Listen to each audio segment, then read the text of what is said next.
오늘 우리가 가졌으면 하는 이 감사의 마음을 여러분과 함께 나누려고 합니다.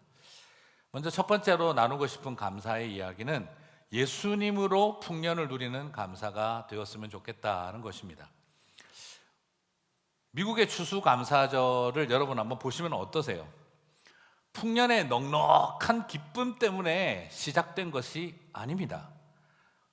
여러 번 말씀드렸지만 감자, 클랜베리, 호박, 옥수수, 칠면조, 아주 풍요롭고 고급스러운 가을을 상징한다기보다는 와, 안 죽고 살아남았다 하는 좀 그런 구호식품에 가까운 듯한 느낌들이 솔직히 있어요. 네.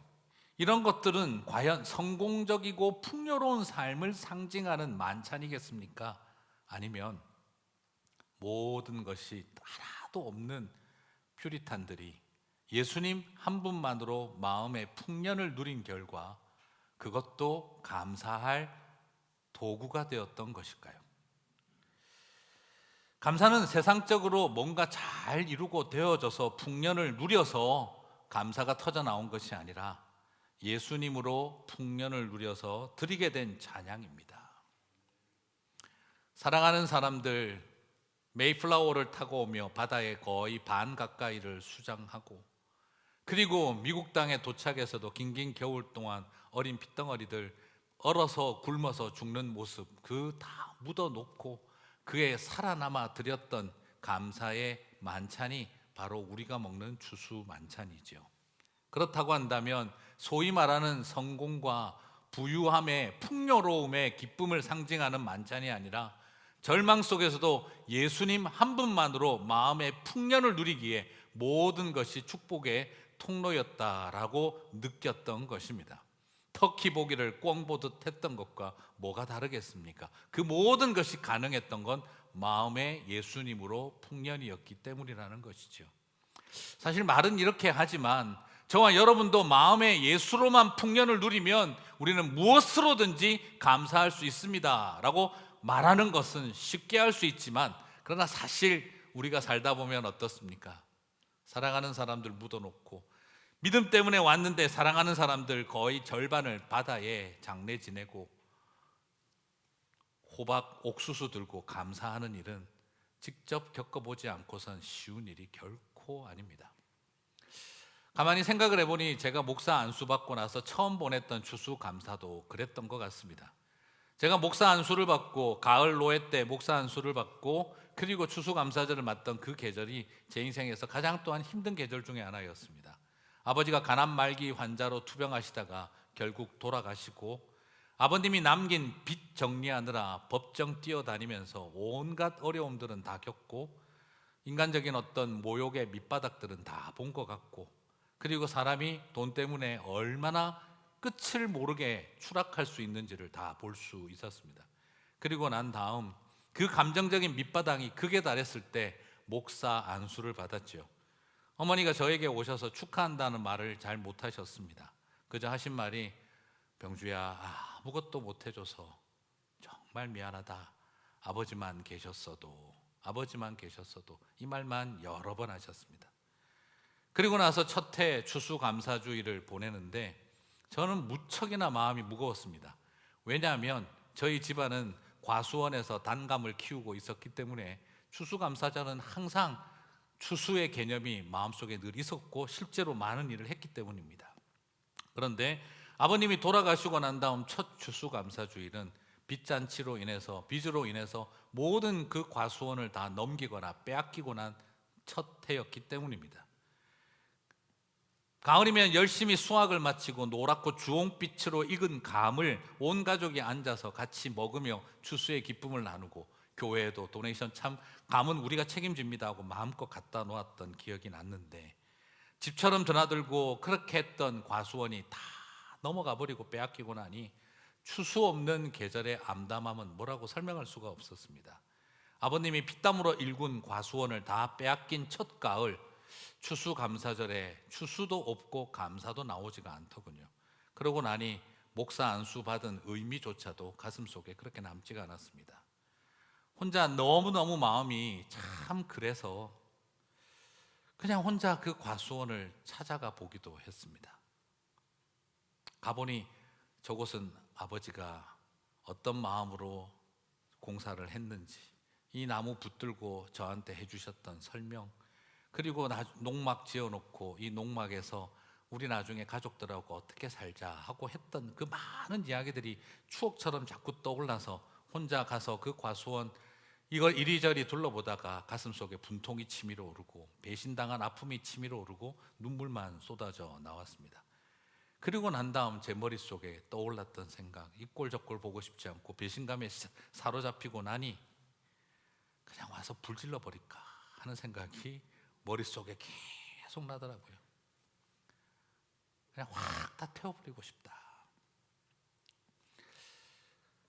그런 마음이 들었던 때가 목사 안수 받고 맞이한 첫 추수감사 주일이었다는 게 나중에 저 자신에게도 되게 많이 놀랐습니다.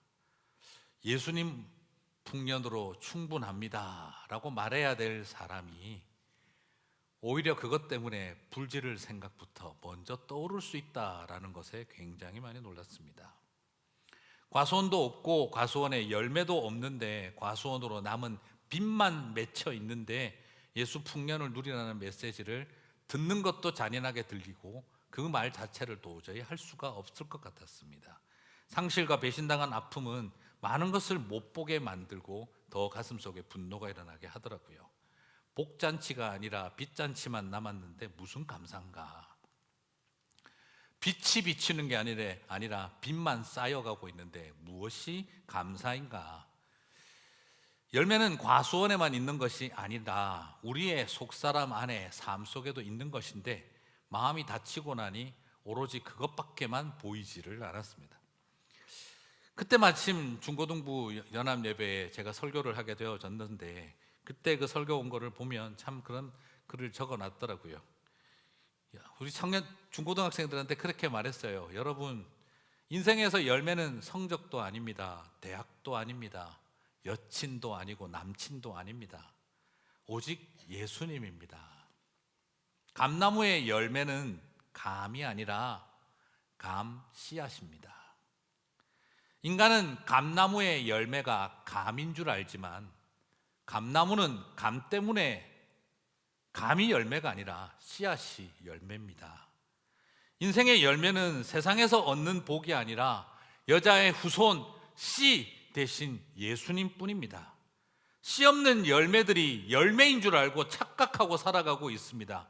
여러분은 씨 없는 열매 되지 말고 예수라는 씨로 가득한 하나님의 열매들이 되십시오. 그것으로 충분한 겁니다. 그 씨앗으로 감사해야 합니다. 설교는 그렇게 적어놨는데 하다가 그냥 제가 먼저 더 울컥했던 기억이 납니다. 그렇지, 왜 나는 감나무의 열매가 감이라고만 생각하고 있었을까? 감나무의 열매는 씨앗인데 열매 없는 감 많이, 씨 없는 감 많이 만들어 놓고 그게 씨 없는 열매 맺어 놓고 그걸 열매인 것처럼 착각하고 살았구나. 다시 하나님 앞에 엎드리며 내 삶 속에 씨앗으로 가득하게 하여 주십시오. 그 기도를 드릴 수가 있었습니다. 바울을 생각해보면 빌립보서 2장 21절에서 그도 그렇게 고백을 합니다. 같이 한번 읽어보겠습니다. 내게 사는 것이 그리스도니 죽는 것도 유익함이라. 바울의 삶 속에 감사가 넘치고 그것이 큰 기쁨이라고 고백했던, 유익하다라고 생각했던 것은 오직 그리스도 예수밖에 없다는 것이었습니다. 그럴 때에는 살아도 유익이요 죽어도 유익이라고 고백했던 것입니다.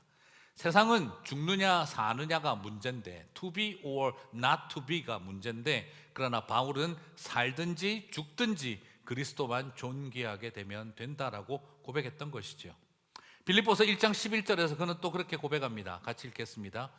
예수 그리스도로 말미암아 의의 열매가 가득하여 하나님의 영광과 찬송이 되기를 원하노라. 우리의 삶의 열매는 다른 것이 아닙니다. 예수 그리스도로 말미암은 열매입니다. 우리에게 풍성한 열매는 오직 예수 그리스도입니다. 예수 그리스도로 우리는 살든지 죽든지 상관하지 않게 되어진 존재라는 것이죠. 어느 틈에 우리도 모르는 사이에 씨 없는 열매 많이 맺으려고 애쓰고 살고 있는 게 아닐까. 우리에게 더 중요한 것은 예수 그리스도가 열매인데 예수 그리스도만으로 충분하지 않았던 우리들의 욕심이 싸움이 아니었을까. 예수 풍년으로 넘치는 저와 여러분, 우리 교회가 되기를 간절히 소망합니다. 추수감사의 본질은 얼마나 열매들이 많았느냐, 감이 많았느냐가 아니라 사실은 더 중요한 것은 그 안에 있는 본질인 씨앗이 풍성했느냐에 있습니다. 이 세상에 우리는 감모로 나오고 감던지로 나온 것이 아니라 우리는 씨앗을 거두고 씨앗을 뿌리기 위해 왔다는 것이지요. 그 씨앗 때문에 감은 있을 뿐입니다. 씨앗 없는 감은 열매가 아닙니다. 그래서 바울은 그 달고 향기나고 좋은 것들을 배설물처럼 여긴다고 했던 것이지요. 사랑하는 성도 여러분, 교회를 바라보며 이런 마음을 갖습니다. 추수감사절을 바라보며 이런 마음을 갖습니다. 추수감사절의 그 아름다운 감사의 만찬은 성공한 이민자의 풍요로운 식탁이 아니라 바로 살아남고 생존한 이민자들이 오직 예수만으로 부여했던 감격이 담긴 식탁이었습니다. 오늘 우리 안에 잃어버린 것이 무엇인가를 다시 한번 돌아보며 하나님, 내 마음에 씨 없는 감 많이 갖고 자랑하며 살아가는 우리가 아니라 새카맣게 박혀있는 씨를 붙들고 살아가는 저희들 되게 해주십시오. 오늘 저와 여러분에게 그 마음이 있게 되시기를 바랍니다.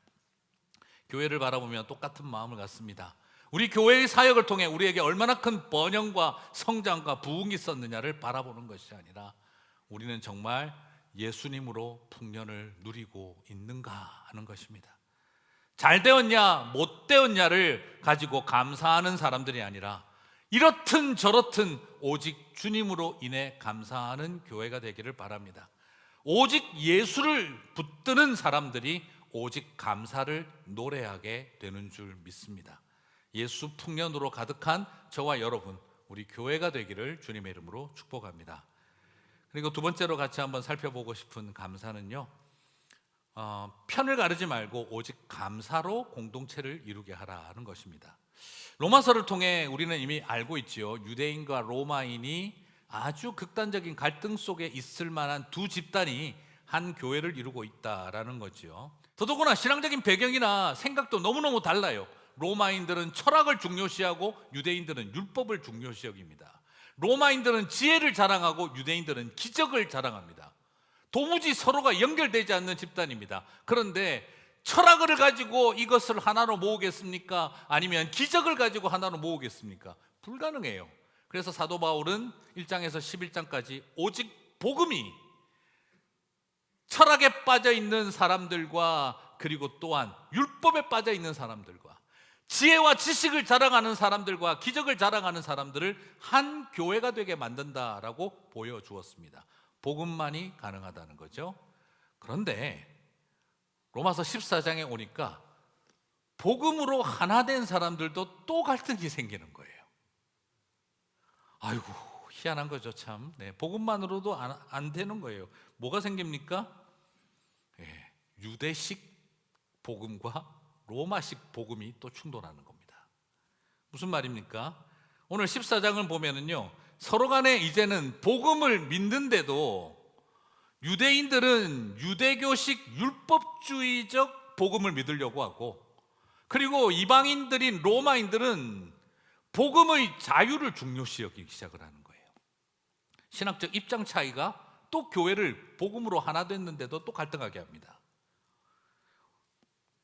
그것을 어떻게 바울은 말하고 있느냐? 오직 주를 위하여 감사함으로 이루어가라라고 말하고 있어요. 자, 무슨 말인지 한번 보겠습니다. 자, 오늘 14장 2절과 5절은 로마 교회 안에 복음을 믿고도 갈등이 생긴 두 모습을 보여주고 있습니다. 14장 2절 봅니다. 어떤 사람은 모든 것을 먹을 만한 믿음이 있고 믿음이 연약한 자는 채소만 먹느니라. 고사모와 비건의 갈등이다. 뭐 이게 지금 아니고요. 이런 유치한 이야기가 아니라 지금 이 내용이 뭡니까? 복음을 믿어도 제사상에 올라간 고기는 먹지 마라. 다니엘과 세 친구처럼 이방의 제사로 드려진 것들은 시장 고기들은 안 먹는다. 그래서 우리는 채소를 먹고 금식을 하겠다. 누가 그렇게 할까요? 유대인 기독교인들이 그렇게 합니다. 로마인 기독교인들은 무슨 소리냐? 복음 안에서 예수님이 베드로에게 다 먹으라고 하지 않았느냐? 그러니까 우리는 다 먹어도 된다. 그런데 재밌는 것은 사도 바울이 믿음이 연약한 자는 채소만 먹느니라 했는데, 우리가 생각할 때 믿음이 약한 자를 비판하지 말고 믿음이 큰 자들이 잘 수용해라는 로마서의 말씀이라고 생각하는데, 누가 그럴 때 믿음이 약한 자죠? 초신자, 그러면 로마인들이겠지, 이렇게 생각되는데 지금 바울은 거꾸로 쓰고 있어요. 믿음이 지금 연약한 자, 채소만 먹는 누굽니까? 유대인 기독교인들을 말해요. 오랫동안 잘 믿고 하나님 잘 안다는 사람들을 오히려 뭐라고 하고 있습니까? 믿음이 약한 자들이라고 하고 있어요. 믿음이 약해서 금식하고 채소만 먹어야 된다고 생각하는 것, 본인들은 철저하게 고기를 거부하고 순결하게 내 위기에 맞게 살고 있다고 생각하는데, 바울은 그걸 뭐라고 말하고 있습니까? 믿음이 연약한 자라고 하고 있어요. 참 아이러니하죠. 그리고 또 로마서 14장 5절을 보시면, 어떤 사람은 이 날을 전날보다 낮게 여기고 어떤 사람은 모든 날을 같게 여기니. 이것도 무슨 말입니까? 믿음이 연약한 자들은 뭘 따진다고요? 절기를 꼭 지켜야 한다. 우리가 예수를 믿어도 유월절, 오순절, 초막절 이런 거 지켜야 한다. 그리고 우리가 예수를 믿어도 안식일을 꼭 지켜야 한다. 다른 요일보다 안식일이 제일 중요하다. 그런데 로마인 기독교인들은 뭘 말합니까? 뭐 월요일 주일만 중요하다고 뭐 어떻게 그렇게 말할 수 있느냐? 모든 날이 하나님 앞에 중요하다. 이제는 꼭 굳이 그렇게 안 해도 된다. 매주 주일이 부활주일인데 부활절만 더 지켜야 한다. 이런 말도 옳지 않다. 막 여기서 갈라지는 거죠. 이건 오늘날도 똑같아요. 복음주의 개혁주의 교회에서 사순절 절기를 지켜도 됩니까? 안 됩니까? 그거 교회 전통입니다. 아니에요. 그거 캐톨릭 전통이에요. 그러니까 우리는 그런 거 안 지켜야 돼요. 지금도 여전히 그런 논쟁들이 여전히 있습니다. 어떤 날을 지켜야 하느냐? 그래서 바울은 이걸 보고 그렇게 말합니다. 나를 지켜야 한다라고 하는 사람들이 믿음이 연약한 자들이라고 그렇게 표현을 하고 있습니다. 그러면 여러분, 여기서 뭘 발견합니까? 철학 따지고 율법 따지던 사람들이 복음으로 하나가 됐는데, 그런데 복음으로 하나 되고 난 다음에 또 뭘 가지고 갈등이 일어납니까? 유대식으로 기독교를 믿을 거냐, 로마식으로 기독교를 믿을 거냐 하는 것 때문에 서로 또 갈등이 일어나고 신학적인 입장 차이가 나타나더라는 거죠. 이것에 대해서 바울은 뭐라고 말하고 있습니까? 누가 옳다, 누가 더 맞다, 이 말을 하지 않습니다. 오히려 자기만 옳다고 하면 틀렸다라고 말하고 있습니다. 그리고 바울은 로마서 14장 3절에서 이렇게 말합니다. 같이 읽겠습니다. 먹는 자는 먹지 않는 자를 업신여기지 말고 먹지 않는 자는 먹는 자를 비판하지 말라. 이는 하나님이 그를 받으셨음이니라.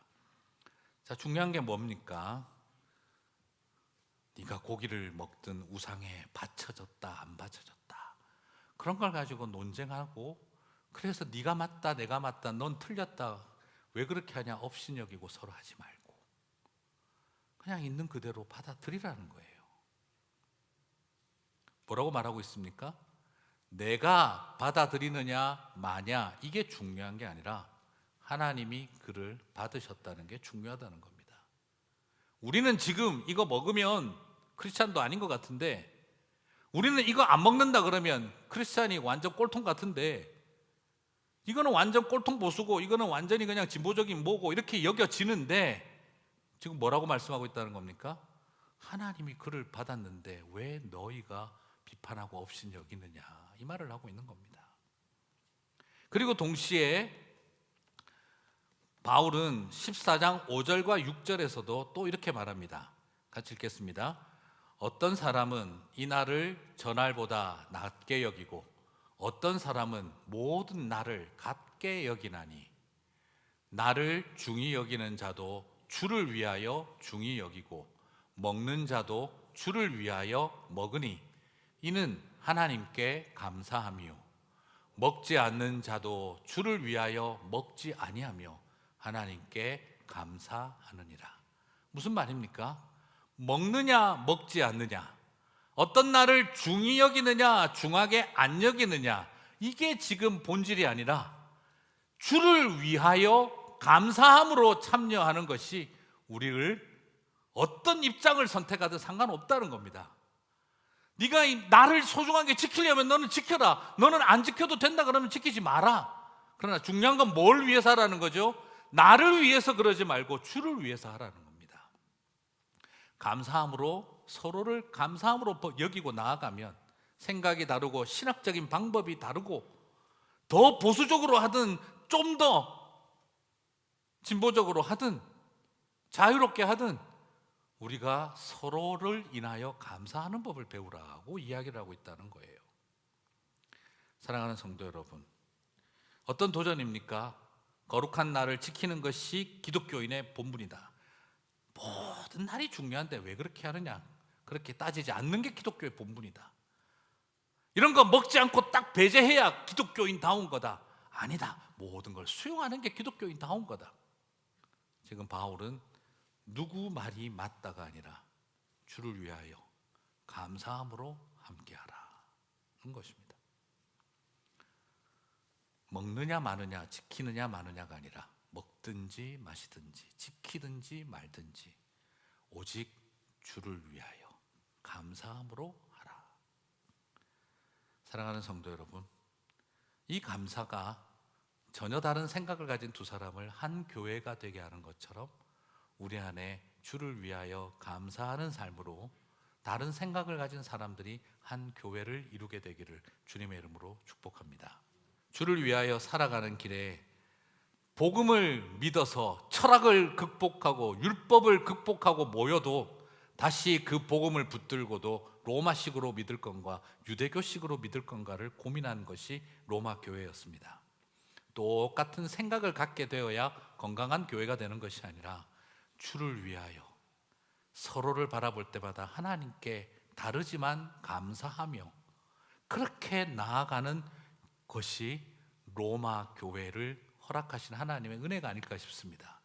로마서를 통해 이신득이 교리만 배우는 것이 아니라 이렇게 믿음 안에서 서로 다른 두 집단이 한 교회를 이루어가는 것을 보는 것이 가장 중요합니다. 이래서 감사하고 저래서 싫어하고 하는 것이 아니라 이런들 저런들 주를 위하여 감사함으로 나아가는 길, 그것이 우리에게 가장 중요한 또 다른 믿음의 여정일 것이라고 믿습니다. 우리 안에 그런 감사가 더욱 넘쳐 흐르는 삶이 되고 우리 선한정직이 교회가 되기를 주님의 이름으로 축복합니다. 마지막으로 저는 이야기를 좀 나누고 싶습니다. 저희 아버님은 교회를 다니면서 늘 매주마다 범사에 감사합니다. 감사의 가장 중요한 것은 범사에 감사다라고 늘 이야기를 하셨어요. 사실 저희 아버님은 그래가지고 매주 감사헌금을 하시는 거예요. 아니 망해가지고 돈도 없는데 왜 그렇게 매주 범사에 감사합니다 그렇게 하시더라고요. 사실 저희 아버지가 헌금 생활 잘 하시는 분이 아니셨어요. 교회 처음 나갔을 때 교회를 처음 나갔을 때 한번 말씀드렸죠, 그죠? 저희 아버님이 딱 앉아 있는데 한국에 이렇게 헌금 바구니가 오니까 저희 아버지가 어떤 반응을 보였냐 그러면 오늘 내가 낼게 얼마야? 오늘 좋은 말씀 들었는데 하셨던 분이셨어요. 그래서 그 옆에 가신 분이 당황해가지고 믿음대로 드리는 거지 뭐 이러니까 믿음 없으면 안 내도 되네 그러고 주머니를 다시 내셨던 분이셨어요. 그래서 저보고 세상에 제일 어려운 말이 믿음대로 하라는 말이더라 이렇게 이야기를 하셨어요. 헌금을 어떻게 하면 좋겠니? 이러길래 제가 아유 아버지 그러면 점심 때 드시는 된장찌개보다 조금 더 쓰세요. 제가 그렇게 말씀을 드렸던 적이 있습니다. 그랬더니 저희 아버지께서 매주 범사에 감사합니다 하고 헌금을 하시는 거예요. 당시 아버지 따라서 교회를 나간 지 저도 얼마 안 될 때라 우리는 지금 범사에 고통스러운데 왜 아버지는 왜 범사에 감사하다라고 저렇게 하실까? 그래서 뭘 감사하시는지 제가 궁금했어요. 그래서 저희 아버님에게 물어봤습니다. 아버지 뭐가 도대체 범사에 감사하세요? 하도 감사한 일이 없으시니까 막연하게 범사에 감사 그냥 그렇게 쓰시는 거 아닙니까? 라고 물어봤더니 아버님이 그러시더라고요. 데살로니가전서 5장 18절 범사에 감사하라. 그 범사가 Give thanks in all circumstances. 모든 상황 속에서 라는 이 표현이었던 거죠. 범사라 함은 좋은 일, 잘 되는 일, 행복한 일, 성공한 일을 말하는 게 아니라 사는 길이 아니라 죽는 길이 열리고 망하는 길이 열리고 상처받고 힘든 길이 열린다까지 다 포함한 말이겠지 않겠냐. 그럴 때도 감사하라는 하나님의 말씀이 그냥 내 마음에 확 들어왔다 하는 것이었습니다. 그리고 이야기를 하시더라고요. 그리고 하나님 뜻이 뭔지 나 같은 사람이 어떻게 알겠냐. 성경을 봐도 하나님의 뜻이 뭔지 잘 안 나와 있더라. 그런데 딱 눈에 띄게 명시적으로 하나님의 뜻이라고 적어 놓은 게 있더라. 그게 바로 범사에 감사하라, 이는 하나님의 뜻이니라고 되어 있더라. 그래서 명백한 하나님의 뜻이 확실한 거 하나 내가 보지 않았냐. 어떤 일이든 어떤 상황이든 감사하고 살아야겠다. 하나님 뜻대로 살련다. 이렇게 이야기를 하셨어요. 그래서 어린 마음에 저는 또 물어봤습니다. 그래서 매주마다 감사헌금 그렇게 하시면 하나님이 축복을 많이 주시겠네요. 그러자 저희 아버님이 저를 가만히 보시더니, 병주야, 이 애비는 한국이란 나라 그 당시 상황에 사업하면서 참 뇌물 많이 갖다 주는 삶을 살았다. 관공서 가도 급행비를 내야 되고, 심지어 교통 딱지를 떼어도 돈을 줘야 하고, 은행에 가서 대출을 받아도 꺾기로 리베이트를 줘야 되고, 어디를 가는 데마다 늘 뇌물 주고 살아왔다. 그래야 뭔가 일이 잘 되니까. 그런데 다 망하고 나서 내가 하나님 만났다. 나는 하나님에게도 뇌물 바치고 싶지 않다. 내가 이거 드려서 잘 해주시겠지 생각한다면 내가 지금까지 뇌물 주고 살아온 거랑 뭐가 다르겠냐. 매주 감사헌금을 드리는 건 그런 거 아니다. 그리고 이 애비는 지난 세월 살아오면서 돈 될 인간 안 될 인간 바라보며 투자하는 일에 온 인생 다 살았다. 내가 이 사람하고 관계 잘 만들어 투자하면 돈이 될까 안 될까 그것만 생각하고 살아왔다. 그런데 그거 다 헛것인 걸 알고 나서 예수님 만났는데 내가 지금 하나님한테 투자할 생각이겠느냐. 그저 모든 것이 감사하다는 고백만을 드리는 거, 이거 하고 싶어서 그런다 라고 저한테 이야기를 하시더라고요. 그래서 범사, 감사, 늘 그 말씀을 하셨습니다. 여러분, 정말 모든 상황 속에서 감사하게 되시기를 주님의 이름으로 축복합니다. 예수 풍년으로 감사하고 편가름을 넘어 공동체 안에 다른 사람들과 함께 주를 위하여 서로를 향해 감사하며 나아가는 삶이 되시기를 바랍니다. 감사는 욕심의 그릇이 작아질 때 가능합니다. 내 마음에 욕심이 크게 있으면 뭘 부어도 감사할 수 없습니다. 내 마음의 욕심에 밑바닥이 구멍이 나 있으면 뭘 집어넣어도 채워지지 않습니다. 많은 걸 받아야 감사로 풍성해지는 게 아니라 욕심의 그릇이 잦아들어야 온전한 감사가 넘칩니다. 그리고 내 마음에 깊이가 더해진다면 그 속에서 감사의 진한 향기가 우러 나올 것이라고 생각합니다. 이 계절, 이 감사로 풍성하고 승리하는 저와 여러분 되시기를 주님의 이름으로 축복합니다.